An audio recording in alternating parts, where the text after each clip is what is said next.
Hi, ladies and gentlemen. So welcome back to the tutorial. So today we have Web3 with us. So Web3 will continue to conduct you all for this tutorial. So Web3, are you ready? Yes, Eric, I'm here. Yeah, Web3. So you may proceed. Sure. Thank you so much. Yeah. Okay. Hi guys. Good evening, everyone. So I hope you remember me for the first session is conducted by me for last week. One of my colleagues, he teach the topic of guidelines for great UI UX. So okay. For today's session, we are going to cover 4 portions. Okay. For that, first I will share the screen.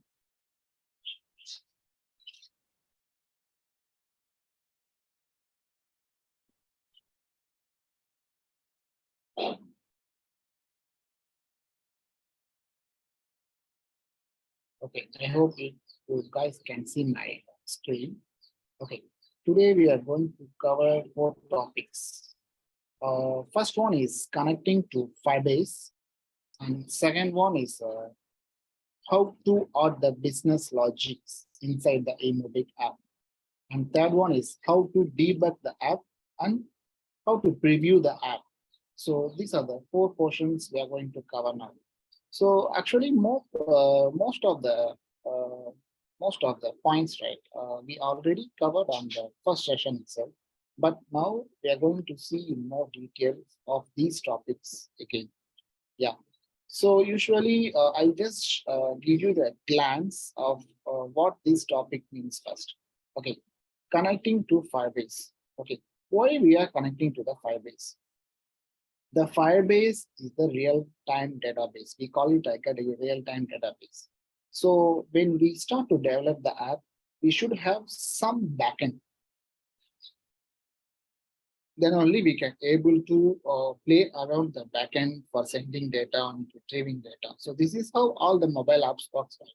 For example, if you take it Twitter, there should be a server in backend. Somewhere based on the continent, maybe they will split up the servers and they will keep the data. So let's say they might have a data center for Asia in Singapore. So what they're doing in the app. So whenever you scroll down, you put some data as a tweet, then the mobile app will communicate to the backend server. So then it will retrieve the data and it will show you to the timeline. So that is the reason we are showing the backend is much important for designing the online apps. So that is the purpose we are choosing Firebase. Firebase is nothing but it's an online backend database. So this is we used for to store the data and retrieve the data in order to show it on the mobile app and perform the operations based on the user requirement or our requirements.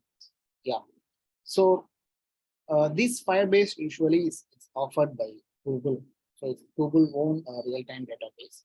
So actually, let's say if you want to keep the data in the backend, right? So all the information in server in the earlier times, it will store it as a rows and columns. But real-time database, now most of the cloud service providers, right?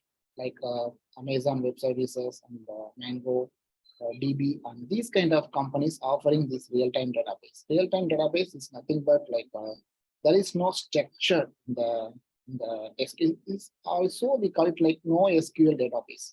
So there is no row and columns here. So whatever the data, if you want to store, you can store as a JSON string. So Firebase also is following the same.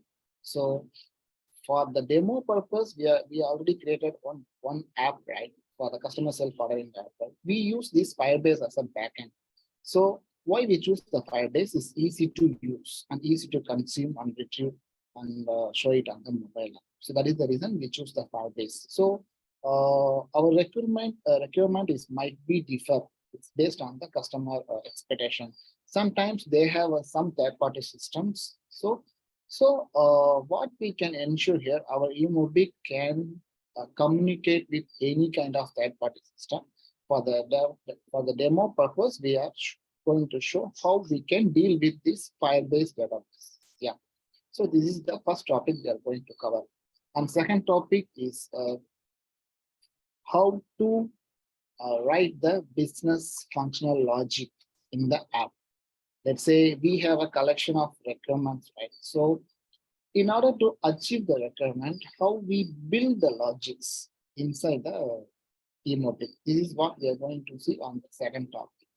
And third one is debugging. This is the important topic for today's session.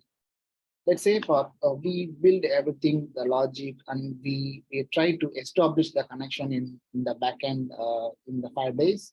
So how we can ensure this all the process are working fine. So debugging of the app process be used for this purpose.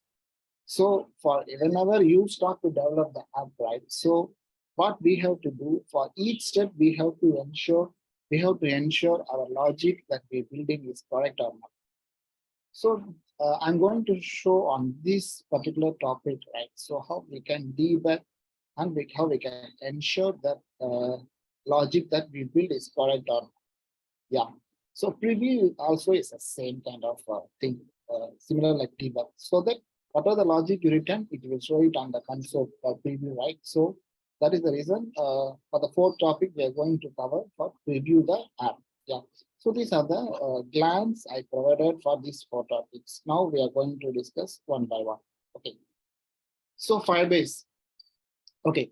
So for before seeing this Firebase, right, we should know how to create this Firebase database in the Google. So we should have a Google account for this. So whenever you want to create this Firebase database, you should have a Gmail account. And second one, there should be a console for Firebase. So you have to log into the console using the Gmail account. There you can see much information about the process of creating this Firebase database. So you can see all the information there. Okay. So what I will do, I will directly go into the topic, then I will show one by one how we can deal with this Firebase database. Okay. Okay, fine. So, okay. So I hope you guys see my monitor, Google Chrome browser. Okay. So here I log into the demo account called rhclouddemo@gmail.com. So this is the demo account I created for the configuring real-time database for my work. Okay, so you can use your Gmail account in order to create the real-time database. Okay, so once you created, say I'll start from the Google. Okay, fine. So here we can see your own account. So I selected the particular Gmail account. So from here, I'll just go with Firebase. So the first link you can see, right, firebase@google.com. You have to click this link. Then here you can see the option for go to console. But still it's choosing my account as a primary account. Again, I will choose the demo account. Okay. So now we can ensure the login for the Firebase account is a demo account. There we can see go to console. We have to click this go to console. Okay. So this is the landing page of the Firebase console. So from here, we have to add the project. So the last time I created the CSOFB project, maybe I will show you how to create the project here. So later, maybe I will show you how we use this CSOFB. Okay, so using this add project, we have to add the project. We have to key in the name. Okay, I just put it like demo CSO. CSO meaning it's a customer serve order. So these are the basic steps we have to do. Then click accept and create projects. So it will take seconds to create the project.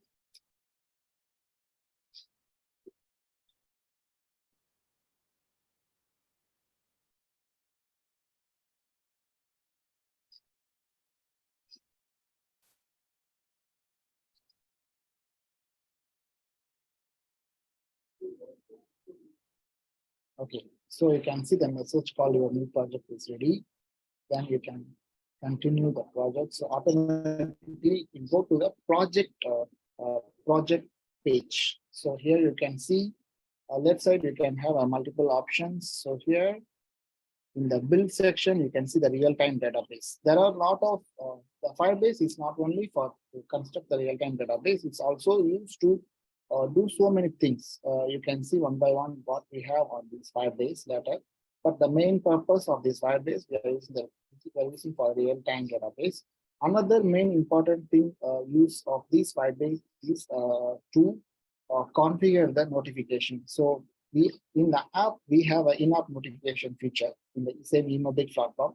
So for that also we use the same Firebase account to configure everything. So that one for the next sections we can see under the topic of push notification. So now under this build section we can see the real-time database. So we have to build the real-time database.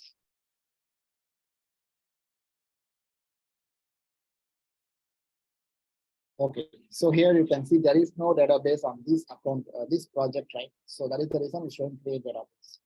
So we have to create the database here. Okay, so there is a three location of server it's asking us to select, and we are selecting the Singapore server. Then there is a two mode, lock mode and test mode. So lock mode have so many rules in order to write and retrieve the data. So what we are going to do, we are going to use the test mode. So the test mode is security is a less security so that it will not throw any error when we try to write or retrieve. So for the demo purpose, I'm using this kind of a configuration in order to create a database. Yeah, so that's it, done. So we created already the database. So this one is the base link of the backend. So from here, we can able to start insert the data and we can start able to retrieve the data using this base URL. Okay, so this is how we have to configure the new database in Firebase. Okay, so now we configure everything, right? So that's it. So whenever you push the data from eMOBIQ, you can see the actual effect when you try to push the data and try to retrieve the data. You can see all the information to ensure we are saving the data correctly in the database or not. So these are so we can ensure by seeing this page that we are pushing the data from eMOBIQ. Okay, so that's it on this this configuration side. So we'll move to the app side. So I'm just going to explain how we insert the data in the real-time database. So this is just an example how we can deal with the data and how we can use the web services in order to push and retrieve the data. But we cannot expect all the backend system, right? It's not all the backend system or real-time databases. So sometimes, right? Sometimes it's depend on the customer. So sometimes they will use the AWS on MS SQL server. Sometimes they will use the RFP server. Sometimes they will use the any ERP. Let's say for we have a SAP. We also have a Microsoft BC. Right? Sometimes they will have a BC system. So from there they will explore the web services in order to retrieve the ERP related information. Yeah. So our eMOBIQ have some specialized connector to establish the connection between these ERPs, the famous ERPs. Also, we have a raw connector to explore to deal with other third-party applications or this kind of real-time databases. Yeah, we are using raw connector to approach to establish the connection of these real-time databases or any third-party system. Okay.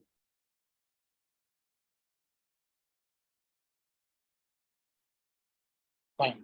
So we configure the real-time databases, right? So we are going directly into the app. Okay, fine.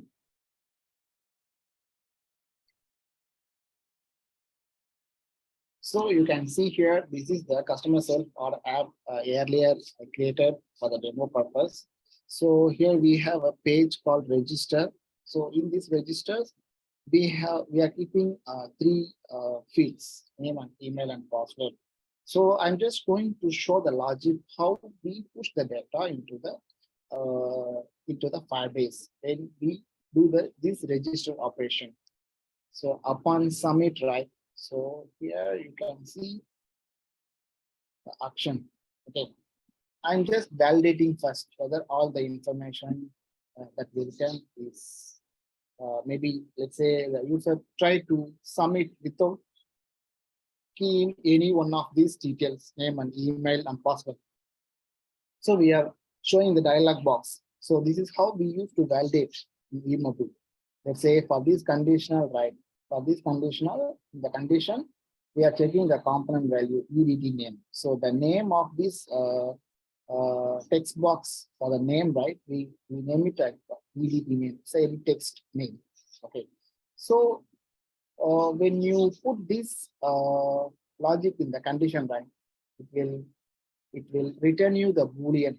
Let's say it return you the true, right? Then we can assume there should be some value in the name text box. So if it is written the false, then we can say there is nothing, there is no value on the name text box. So based on this, we will throw the message.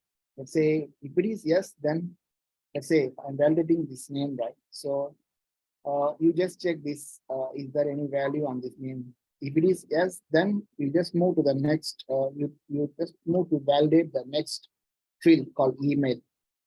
If there is no value, then you immediately throw the message. Okay, so please enter the name first in order to proceed. So these all the options we have to write on this submit button. Yeah. So you can see I return for three conditional. So three conditional for three dialog box. Later I will share this app ID to you guys. You can see again for the logic what I written in the inside the registration form. Okay. So once I validated these three, right? So this is how we are doing the business logics. So these are the business logics, what we are going to cover on the topic 2. So, okay. So when I press the submit, right, part of the validation I have to do, I have to ensure users supposed to enter these all three values. So if I not validated these values, right, then my input string also will become a wrong. So even we can do, as of now, I just did the validation for email address, right? Whether it is the user have a value or not, that's it. But for adding more validation for email address, right? You should supposed to validate the user key in the correct email address or not. So let's say in my validation, right? Even though in the email address I put 123, suppose it will accept actually. But by right, we should validate the user entering the valid email address or not. So this is how we have to validate. So this is how we are applying the business logic also for in the eMOBIQ. Okay. So as I told, we can see I added the three conditional statements here in order to validate on these three boxes, edit text. So after that, I'm just putting the confirm dialog in order to show. Are you sure you want to register? Yeah, so this is the confirmation message. I'm just showing for the user to confirm. Yeah, if you press yes, right, then I calling this Firebase rock call in order to push this data to the backend. Okay, so before that, you can see here under this services, I configured the Firebase database like this. So you can put it like any name. You can name it like any name for this connector. So I just name it like raw underscore Firebase. So in the left side, you can see the raw connector, right? So you can drag and drop on this service section. Then you can name it like raw Firebase or whatever the name that you want. Then in the URL, you have to put the base URL that what we see here. So this is the base URL. So I'll just go back to my, this is the project. You can see all projects and I'll go to CSO.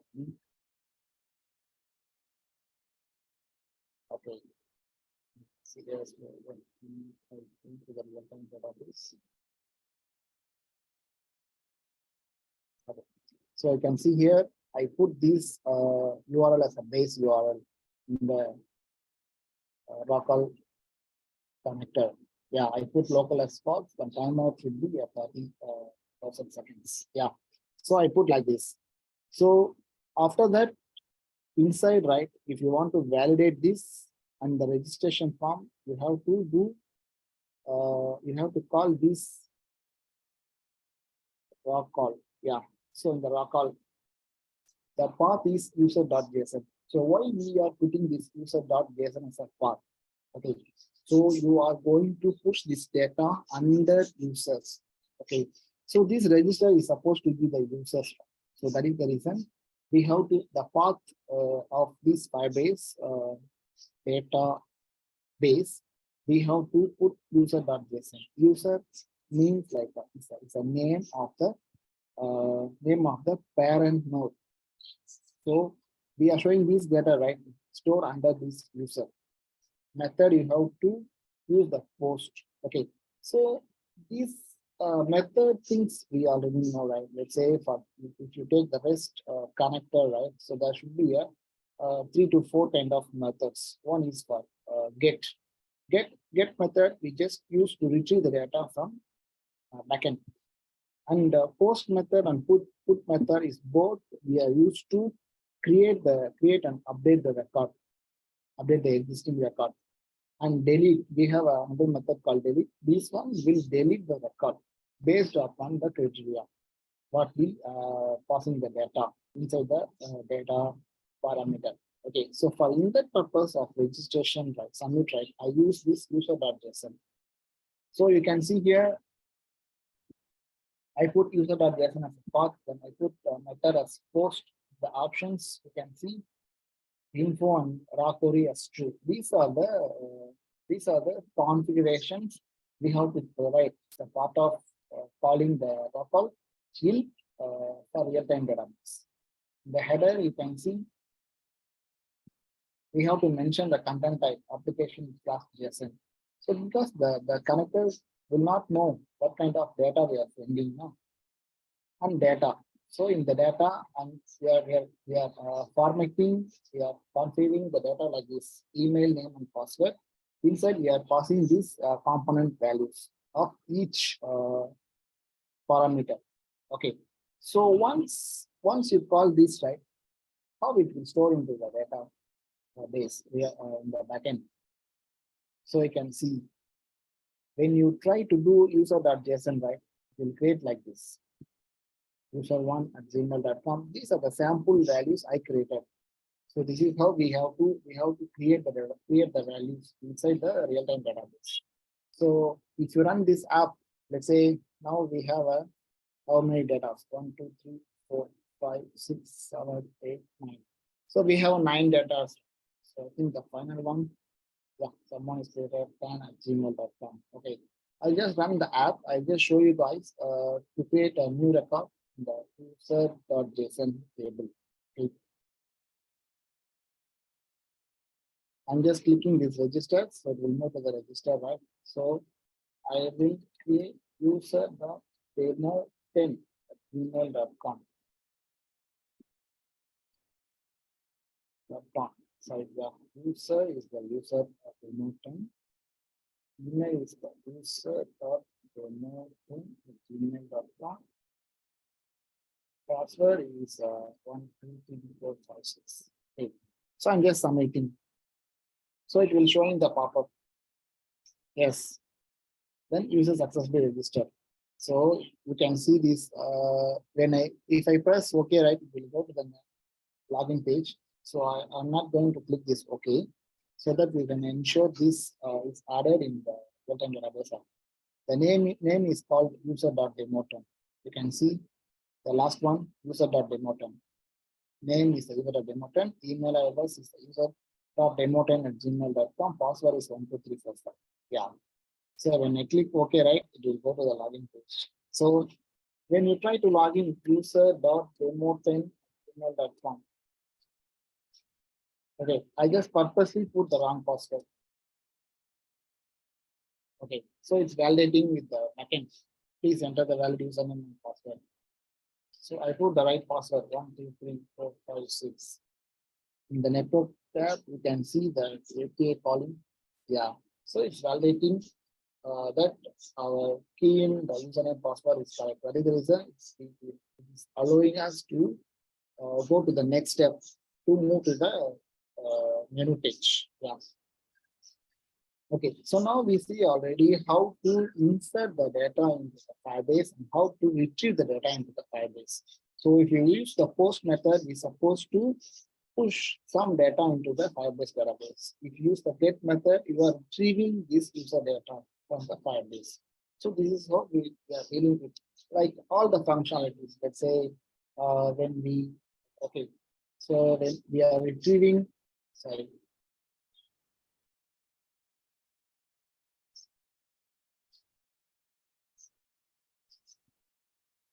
Okay, so here we are retrieving, we have a table called orders, and we have a table called product.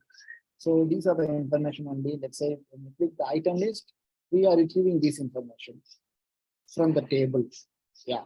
So we are displaying like this. Okay. So we use now. I hope you guys have more understanding about this retrieving data from the Firebase and pushing the data back to the Firebase.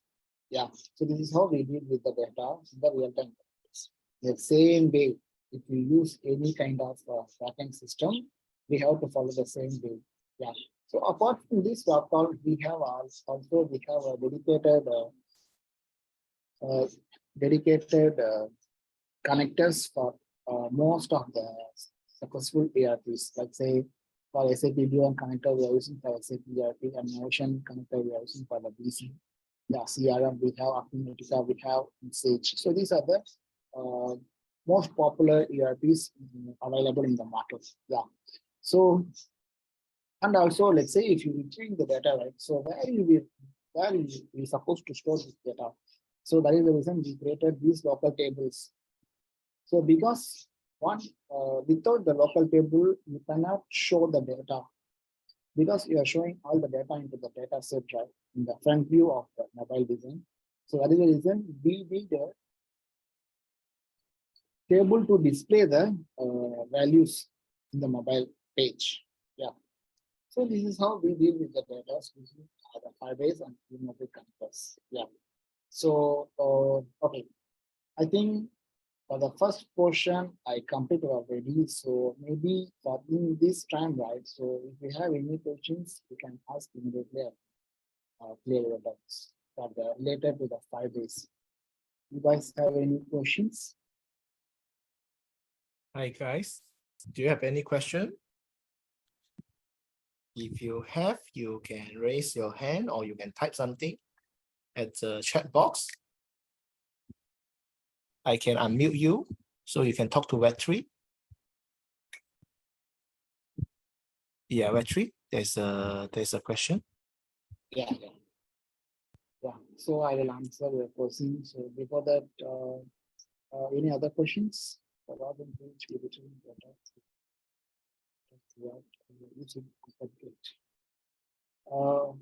Answering your question, yes, we are using the method called get. Maybe for regarding this, right, I can show you how we retrieve the data using the get method.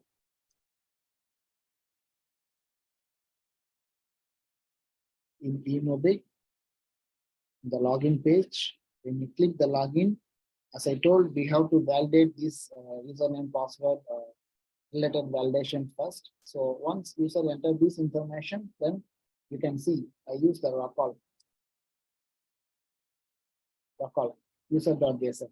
The method is called get. So you clear, right? Okay. The option and headers also same. So when you use this raw call, right? Actually, in the S callback, you supposed to get the data what we stored on this user table on this table. So maybe I will run the app. I will show it to you. So how we retrieve the data. Okay, so let's say I'm using what is the email account with the user.demo10. Okay. So user.demo10@gmail.com. Password is 123456. Okay. So actually, these four topics are interrelated. Okay, so how we can ensure this value is correct, right? So I'm clearing this network tab. So usually in the Chrome, right, when you try to run this app to show the demo, so left side, so the right side, you have a inspect components. So we call it like a inspect components. So under this network, right, we supposed to monitor the network related activities, meaning the communication things between the eMOBIQ and the backend server. Okay, let's say I'm clicking the login, right? You can see the activities here. So this is the API I'm calling user.json method.get. So in the preview, you can see the list of values that we retrieved from the backend. So this is also one of the data, right? So in the eMOBIQ side, what I'm doing, I'm just storing this information into the local table first. The same application tab, you can see I used to store all the values into the L underscore user table. So I stored all the information, right? So from that, I just validating this email password is correct based upon the user key. Yeah, it's correct. So that I'm allowing user to navigate to the next page. That is the menu page. This is how we used to validate with the server. Yeah. So you got the answer, right? Yeah. Yeah. Yeah. So that is your answer. Anything else? So that we can move to the next topic. Okay. I hope I can move to the next topic. Okay, the second topic we are going to cover is functional logic to the app. Okay. So what kind of functional logic we can see on this CSV apps? Yeah. So based on that only we have to construct the logic. Yeah. So let's say we are seeing page by page. Okay. So for the registration page, if you take this page, right, actually before start doing the functional logical, we have to think about what are the steps of validation and other steps we have to do for this registration page. Okay. So I can see there are two kind of actions here. One is the back action and another one is the submit action, submit button action. Okay. So what I need to do for this back action, we supposed to know this before we start designing of this page. Okay.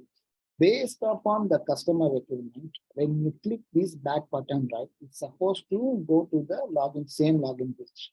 And when you do the submit, right, so what we have to do, we have to validate on these three text boxes first, then upon the validation, we have to send the data to the backend. Yeah. So this is the business logics, what we have to do on this page. Okay. So when you click this, right, so it will go back to the login page. So based on this requirement, I already returned the logic like go to page. I use the function called go to page. It's going back to the login page. Yeah. So I return already. So when you click the register also, what I return, we go to the register page. Yeah. So there is a function we have here. You can see in the register, right? So in the register, I use this go to page PG register. Okay. So meaning it will redirect to the new page called PG register with the page which already we created. Yeah. So same the go to page function I use in the PG register also in the back button action. Yeah. So this is just an example. I'm just what I'm telling you, like let's say after designing the page, then you have to think, you have to sit and think about, okay, what kind of logic we are going to do for this particular page. Yeah, we have to think about, then only we can start implement to build the logic in the eMOBIQ. Yeah. So if you see in the register page, as I told, we have only two options. One is the back option, another is submit option. So it's the same we did already. I just already show you how to register the thing, right? So let's say this user forgot to enter the name directly editing this email and password, then we have to indicate so that you should key in the name. So this is how we used to validate. These all are the business logics. Yeah. So it's a kind of a basic validation. So let's say even though he entered the email address after successful registration in the login, right? Even though he keyed without keying, we are doing the basic validation. But even though he keyed the wrong information, we allow them to check the value from compared to the server. Then we are validating the key in username password is wrong. Then we have to show the message where please enter the valid username and password. Okay. So what we are what we are conveying to the user unit. Like, okay, so you entered some value, but it's wrong. The same, yeah. So we have to throw the error, throw the valid message to the proper message to the user to know. Okay, so I understand you entered the values, but that is wrong. Yeah, so this is how we have to throw the message, like similar to the other apps. Let's say if any app, if you try to log in with the wrong username and wrong password, right? What kind of messages you are getting? So the same approach we are following in this page also. Yeah. So this is how we used to construct the business logics inside. Yeah. So these are the simple business logic that we are following. Let's say for this menu page, right? We have a logout button, item list, and order history button. So when you click to the item list, we're supposed to move to the item list page. When you click to the order history, we're supposed to move to the order history page. When you click this logout option, we're supposed to move to the login page. Yeah. So these are the business scenarios we are following on this app. Okay. Coming back to the, yeah. So for the item list page, right? Item list page, we're supposed to show list of pages. How we are going to achieve on this demo. There should be a way to go to the cart also. We have to place the option here. So that is the reason I put the cart icon on the top right. So meaning we are just meaning, let's say if a user try to add the item, right? We are the app is more supposed to design more flexible to the user. The way we are developing the app, right, is supposed to guide the user to complete the flow. Yeah. So after successful login, we are showing user to the menu page. Then in this menu page, there should be a two menus called item list and order history. What user want to see? User want to see the order history, then we will directly go to the order history. He's going to purchase the new item, then he's supposed to create item list. The item list, we are giving an option to add some quantities to the cart. So finally, we can able to see the cart items by clicking the cart icon. So we have another dedicated page to show the cart items. So from that, we can able to submit.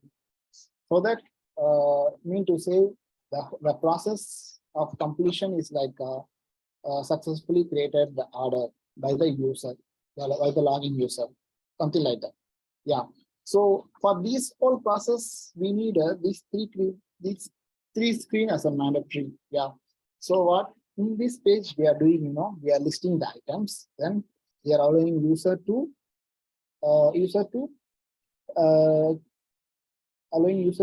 key in the number of quantity they want for the particular product, and upon clicking the cart, we are just redirecting the PG cart. So we also done the validation here. See what kind of validation we done when you click this item. The cart item, we are adding the cart items, right? It's supposed to be greater than 0. He doesn't add any item to the cart, then there is no point to view the cart. Cart is already empty now. So that is the reason we added this validation. Let's say if it is 0, right? We are showing the message, no item found in the cart. Please add the item first, then you will see the cart. Okay, so in the cart page, you can see the clear cart option. Let's say you don't want to order this item, then you're supposed to allow user to clear the item, the cart.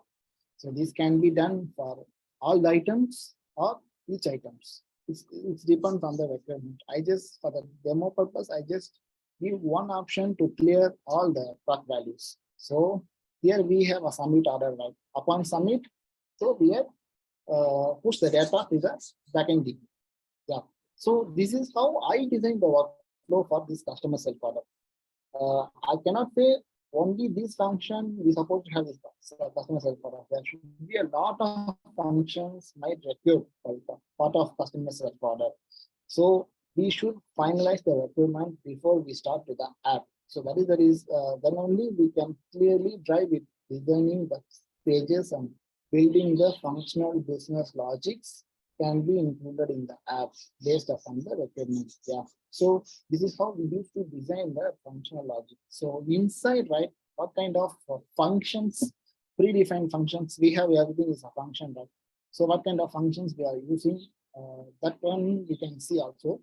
Let's say for this login page and menu page, right? It's just a go-to page.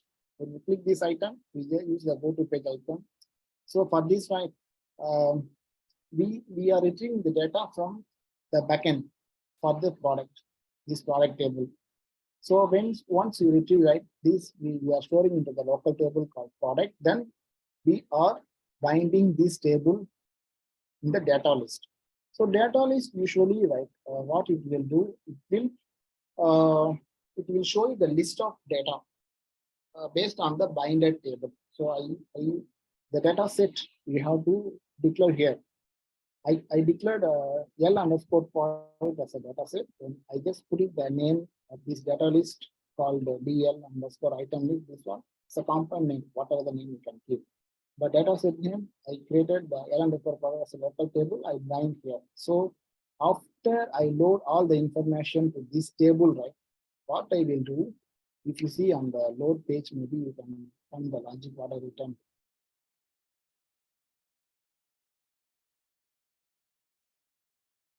Okay, in the load, you can see here, I use the raw call. Get option followed by JSON. Then I clear the local table. Then I use the map function to store the information. Then finally, I'm inserting the one by one values. Then I use the load data. So this load data usually it will refresh the data list so that we can see all the information in the page. Yeah, this is how we used to display the data. So this is the function we are using on this page. For the cart page, similar, we are storing each information along with the quantity to the cart, right? So we are showing this the particular cart table data into the cart page. And upon the submit, we are pushing the data similar like registration. Registration, we are using the post method, right? Similar way, we are using to push the order information also to the backend. So if you see, we have a table called order. Inside, we can see email. So which user created this order and what is the number of the order? Then what are the items we have inside the orders? Yeah. So item can be multiple, right? More than one, right? Sometimes. So we created the array inside the items. So if you see the each orders, right, we can see for this order and all, we can see 3 items. We cannot say always the item is one, right? So that can be more than one. So this is how we used to push the data and backend upon building the logic for pushing the data. Yeah. So this is how we build the logic on the eMOBIQ. So we have a n number of functions. If you see on the help file, right? I think maybe, yeah, see here you can see all the help functions, everything, right? So you can see these are the predefined functions. So when you try to insert the data, right? So this all objects in the map. So if you want to do any mathematical operation of dividing R, right, you can use these functions. So if you see like add option, right, so actually you can see the information here. So when you try to add this function, you can see the two values the key, the input supposed to ask you the key values, because the add option is to perform the add operations. So add function usage is to perform the add operations, right? So based on these two, then it will return you the value of adding value. Yeah, so this is how we use to do the data set. Inside the data set, we have a lot of functions related with the data. The load data is one of the function we use to load the data in order to refresh the data list. Insert, we use this function to insert into the local table or SQL table into. Yeah. So we have to study about this function one by one. So you also know about how to use this function upon based on the record. Yeah. So the second topic is done. So you guys have any questions on this second topic? How we are how we need to process the business logic in the app.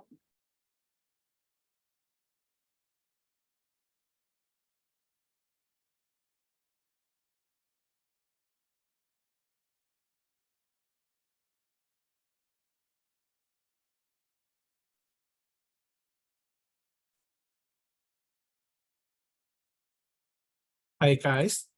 So any question? Is there any question?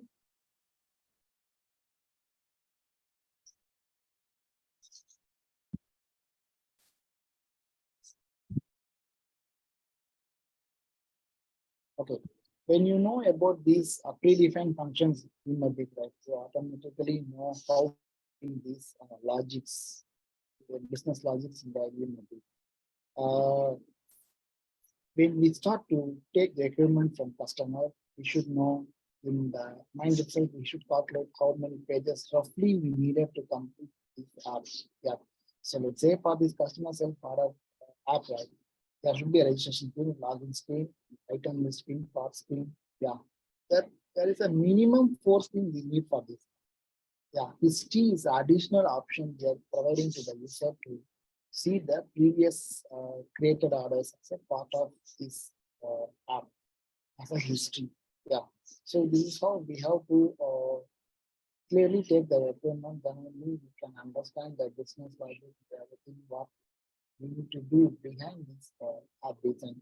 Yeah, so then only we can be able to construct. And meanwhile, you also should know about the functions that eMOBIQ supports. Yeah, so I show you, I showed here, right? Using the help menu, we can see all the predefined function, everything is here, how we can use all the help notes we can see here, so that we can easily construct the business logic app. Yeah. Okay, the third one, debugging app. Okay, so this topic is a very important topic for today's session, because like whenever you start creation of page and you are starting construct the logic, how we can ensure this logic is properly working or not? Yeah, that is very important, right? So otherwise, there should be a loophole in the app. So users might use this loophole for yeah. So all the time, whenever you amend the logic in the existing function, or you are going to create a new function, a new set of process in the app,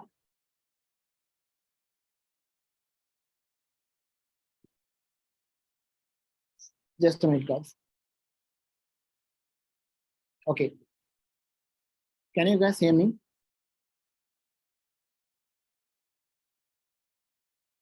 Yes, I can hear you. Okay.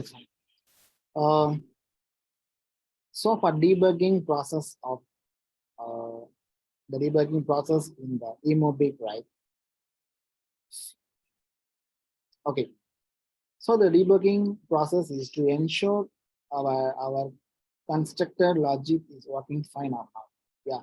So how we can see how we can do this debug process? Okay, fine. Let's say in the design page we have this preview, right? So when you click this preview, we can see open 3W triple W3 link, right? So when you click this link, actually it will open to the new tab. Okay. So that your page designing, it will occupy onto the entire page. So what you have to do, you have to right click. There should be a inspect. So this inspect section, this entire inspect section we are using to debug. Yeah. So for the each tabs we have right in the top, elements, console, source, network, and application. So these are the tabs are very important to see whether we are doing the right way of constructing the app or not. Yeah. So I'll just show you one by one. So how we use to debug this one. Mainly the main tabs are network and application. Okay.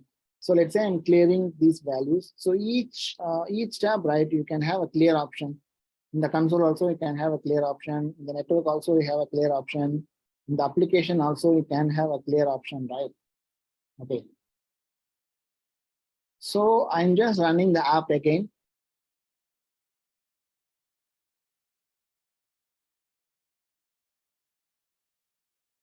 So when you run, right, in the elements, actually the page, each page, what are the HTML properties we can see, it's available, we can see under this elements tab.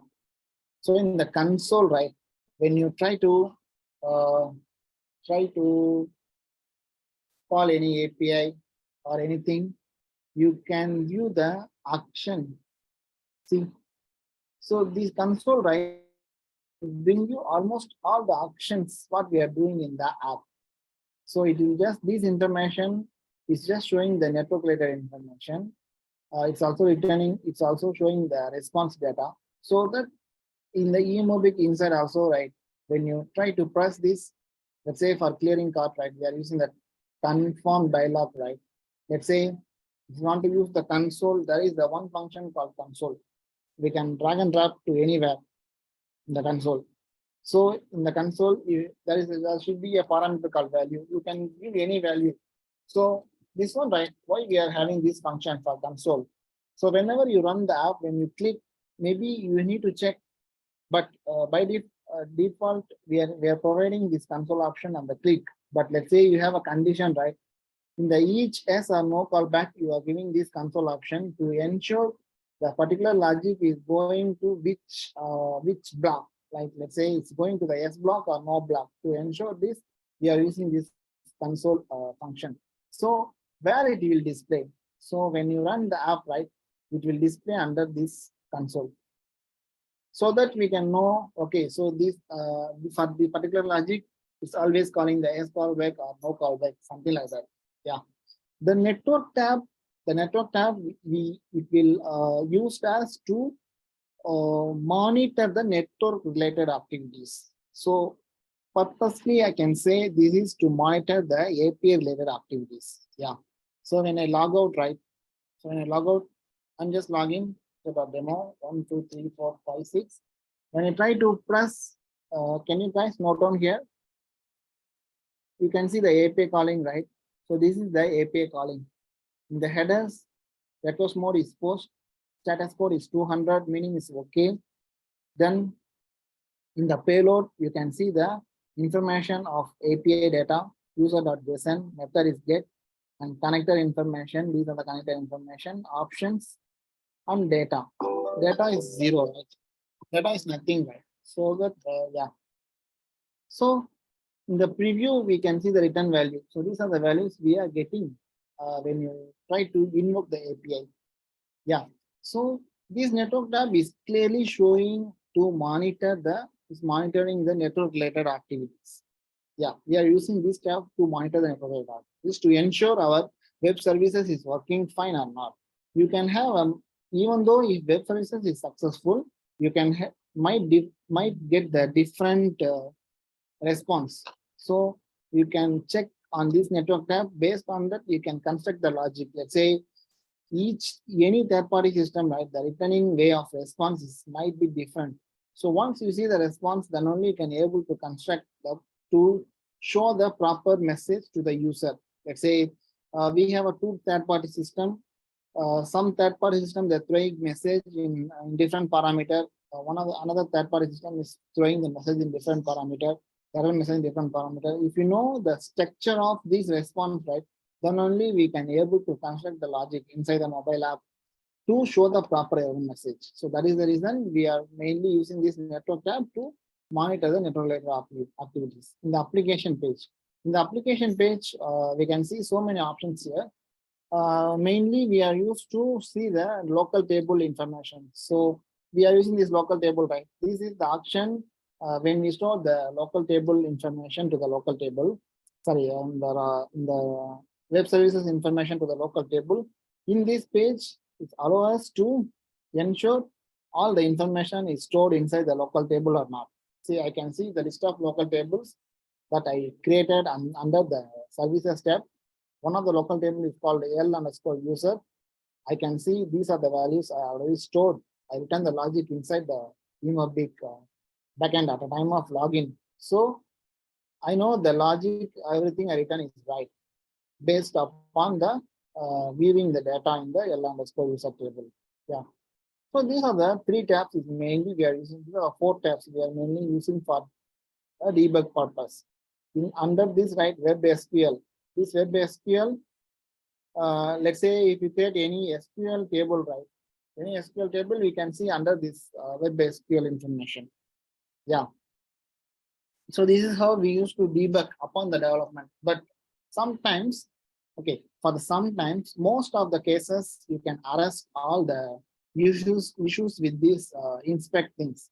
But sometimes, right, let's say you are selecting the image. This one is and all is related to the mobile hardware related functionalities, like accessing the image from the gallery, taking the photo, and something you're dealing with the mobile hardware, right? How we can debug? You cannot debug using this browser because browser, right? So when you have a logic to open the camera, you are not supposed to view on this browser debug. So in that case, what we have an option in the build option, right? The mode we have a debug mode. The debug mode, if you select the Android, actually it will return you the APK. So you have to install this APK into the mobile first. So based on that, you have to connect the mobile. Then if you once you connected, right, so you can see the inspect devices, your app will display under this inspect devices. From there, you can able to continue the debug, similar like this kind of debug process. So that it will, when you try to open the camera, it will open the camera and you can see the respected functions what will return upon opening the camera. You can see all the information under this inspect elements app information. Yeah. So this is how we used to debug the app. The final topic is a preview. Preview is nothing but that we are showing the app on this inspect element page, right? This is called preview. This one we are showing upon development of the app. Yeah. So these are the two topics. Yeah. So like this, we are used to debug and we used to preview. So debug is nothing but yeah. So we are opening this 3W3 link, right? The same link we are used to the same link by on the inspect element option. We are showing the preview and we are debugging the app. So both operations we are doing under this option we have on the browser. Yeah. So and commonly some common things are there, like always we prefer to use the Google Chrome because the Google Chrome browser is providing more information and more security in order to do the secure debug option. So the eMOBIQ itself is advising to use the Chrome browser in order to do the debuggings, because whenever there should be a change in the HTML things, the CSS things, right? The response of this Chrome browser is they will do the immediate action on this. Whenever there should be a change on the style sheets and CSS, right?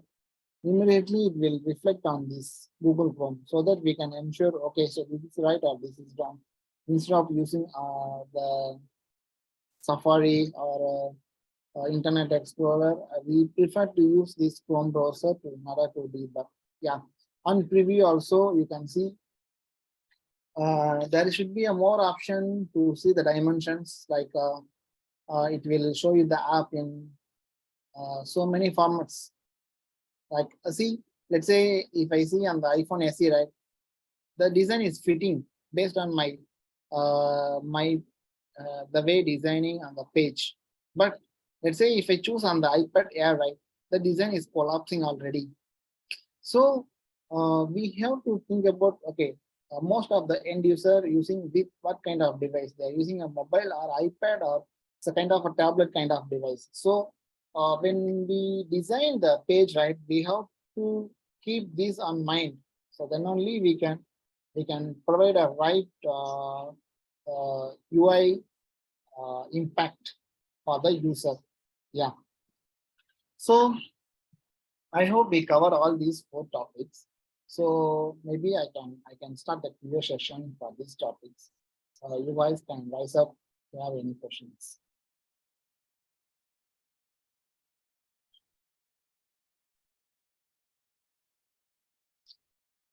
Any question from you all?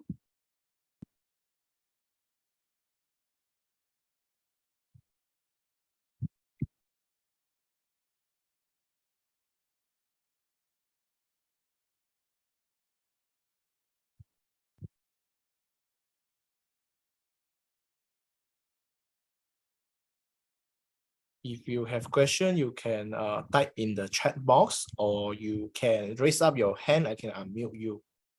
Yeah, Wong, there's a question from Wong.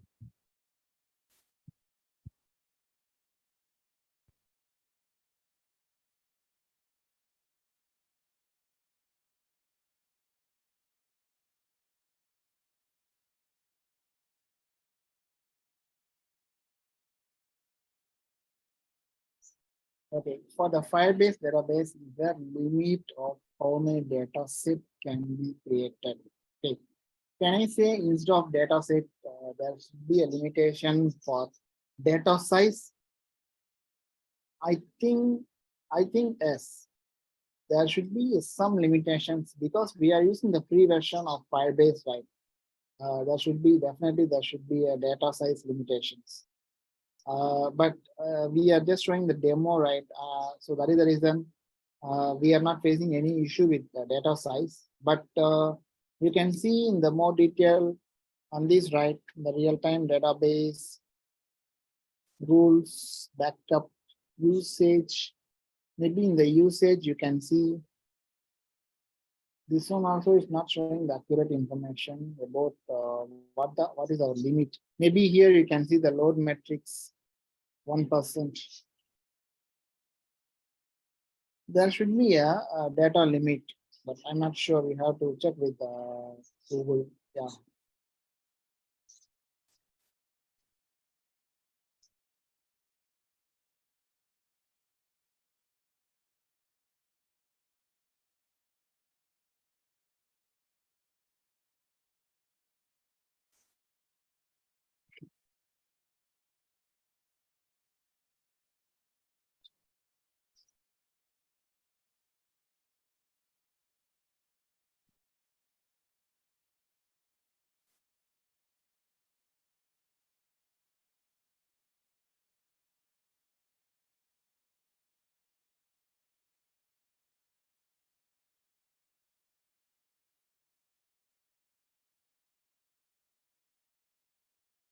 I think it's based on your cloud storage. So the storage you're buying from the Google, right, depends on the storage that you have with the Google. But for this Firebase database, right, this is just I took this Firebase database to perform the example of how API calls are working. But really, the third-party system, definitely all the third-party system have some limitation in order to store the data inside the system. So we consider this Firebase also is a third-party system. There should be a limitations. Maybe this one for the Google product, right? This maybe follow the Google Drive space for storing the data.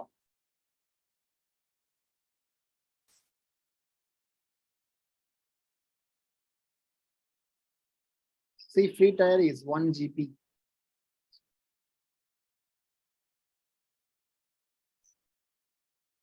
Okay. Any other questions?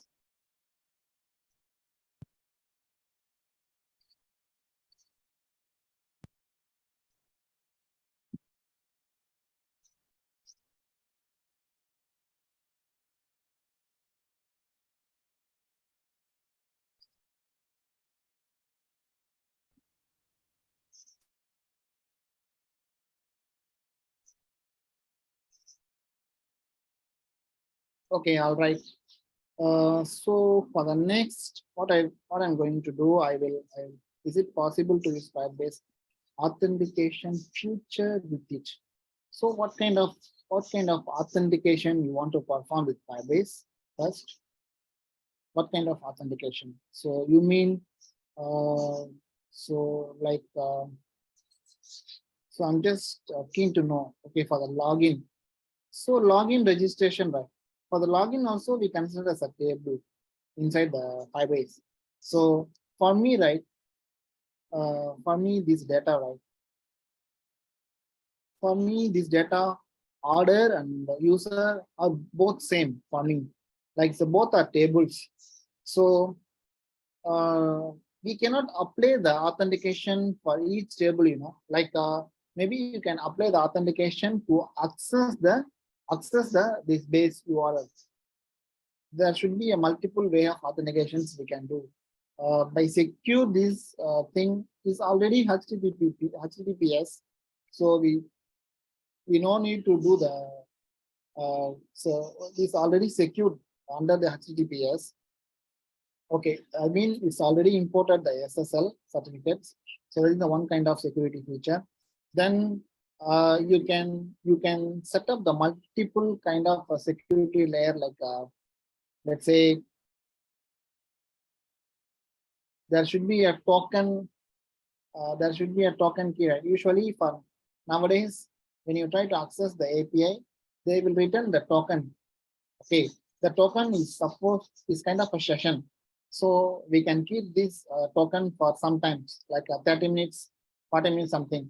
So whenever you have to perform some other operations after we get the token, right, the token key is must. So that kind of security also we can set. Let's say it's all under the rules. So that is the rules, right? You can see whatever the other rules we have under this real-time database, you can check here. And also there is the extension options we have. Also you can check here to add multiple some other security to add some other security features. For authentication purpose, okay. So let's say for any REST call, right? So how many ways you will do the authentication? So for the login, we just created as a table. That's it. So in the third party system and all, there should be a login, right? That will have so many authentication, like you should pass the key for some key, or when you pass the username password, right, it will retrieve the key. So this is how other ERP systems are doing the authentication. Yeah, it depends on the backend. Completely depends on the backend. This real-time database also have some rules. We can add the rules. So you can see the read and write, right? So now it's a limitless. So we can write any information on this database until the next month, right? So there should be a 15 days or something. Yeah. But you can type these rules also in order to retrieve and write the data. So each third party, what I can say, each third party system have their own security rules in order to do the authentication. Yeah.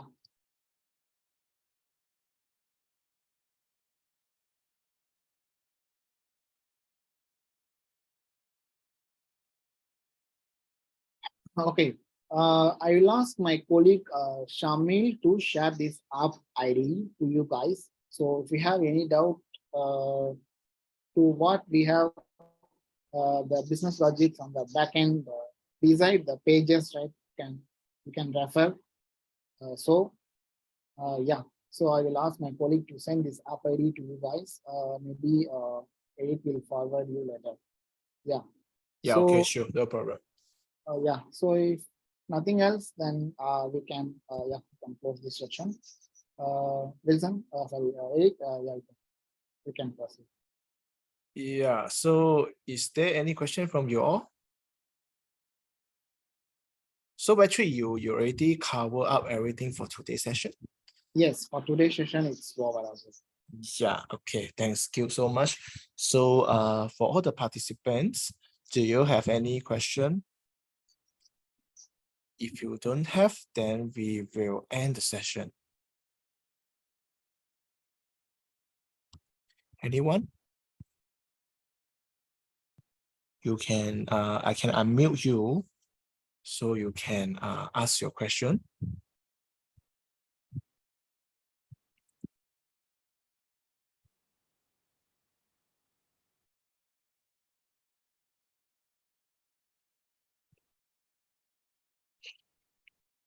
If you don't have any question, we will end the session.